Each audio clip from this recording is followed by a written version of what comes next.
l'œil du lycée avec en première partie l'interview de Maxime par Erwan sur le cinéma comique des années 70 et en seconde partie le coupé décalé par Jonathan et Prince. Bonsoir Erwan, bonsoir Maxime. Bonsoir Aurélie.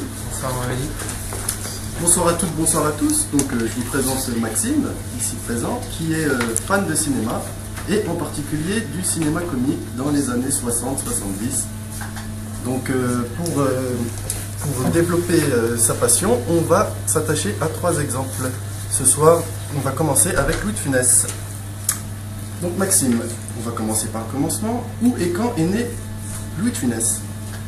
Alors, Louis de Funès est né à Courbevoie le 31 juillet 1914. D'accord. Famille nombreuse? Oui, il avait une sœur et un frère, et puis ses parents. Et on peut avoir des détails sur sa vie de famille, son origine sociale. Oui, son père était avocat. Il était marié peut-être?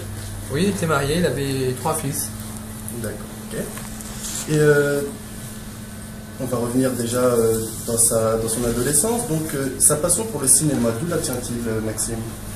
Quand il était jeune, de Funès, comme tout le monde, tous les Français, enchaînait les petits boulots, donc il est devenu pianiste dans un bar. Et après la guerre, il obtient des petits rôles au cinéma.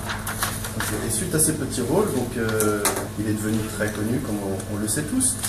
Quel film l'a en particulier révélé au grand public? La traversée de Paris en 1956 dans le rôle d'un épicier qui fait du marché noir pendant l'occupation allemande. D'accord, la traversée de Paris. Je suppose qu'il y a d'autres succès. Oui, il y a eu plusieurs succès. Donc, son plus grand succès a été La Grande Vadrouille, plus de 17 millions de téléspectateurs. Ça a été le plus gros score au box-office français pendant plus de 30 ans, avant d'être battu par Titanic, puis par Bienvenue chez les Ch'tis. Il y a aussi les très connus, il y a Le Gendarme de Saint-Tropez, Fantomas, il y a Le Cornio, L'aile ou la cuisse, Les Aventures de Rabbi Jacob ou La Folie des Grandeurs. D'accord, très bien. On va justement écouter un extrait de La Grande Vadrouille.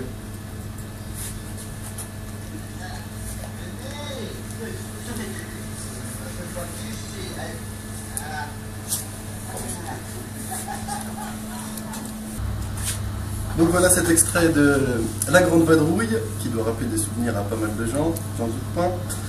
Ensuite, Maxime, donc on va parler de la réussite de Louis de Funès. Est-ce qu'elle a été internationale?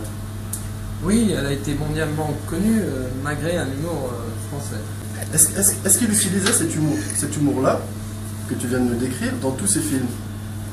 Oui, son personnage a été facilement reconnaissable. Colérique, grimaçant, nerveux et souvent bourgeois.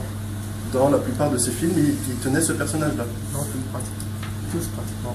D'accord, d'accord. Tous ces films qui avaient succès, donc entre 63 et jusqu'à sa mort, entre 83, enfin 82, c'était ses rôles.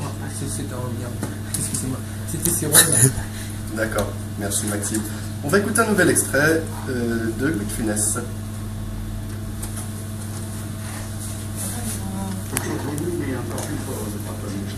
Ça se préparait avant. On sort de la guerre, pas tout à fait, mais nous sommes une dizaine d'années, une quinzaine d'années après la guerre. Est-ce que ça a aidé Louis de Funès dans sa réussite? Oui, parce que tout d'abord les Français avaient besoin d'oublier l'horreur de la guerre, ils avaient besoin de rire. Donc à cette époque-là, il y a plusieurs comiques qui ont apparu, de Funès, Bourvil, Fernandel, plein d'autres. Donc ça l'a aidé à connaître son succès. D'accord Maxime. Et il faut bien parler des choses désagréables. Donc Louis de Funès nous a quittés. Quand et comment, Maxime? Louis de Funès est mort le 27 janvier 1983, donc ça fait 30 ans, et a été victime d'un infarctus dans sa propriété près de Nantes. Il avait 68 ans. Il avait déjà été victime de 2 infarctus consécutifs en 1975, donc ça a fallu renoncer au cinéma, mais grâce à un producteur, il a pu continuer un peu à tourner au cinéma. D'accord, d'accord. Son dernier film? Ça a été Le Gendarme et le Gendarme en 1983. D'accord, ok. Et puis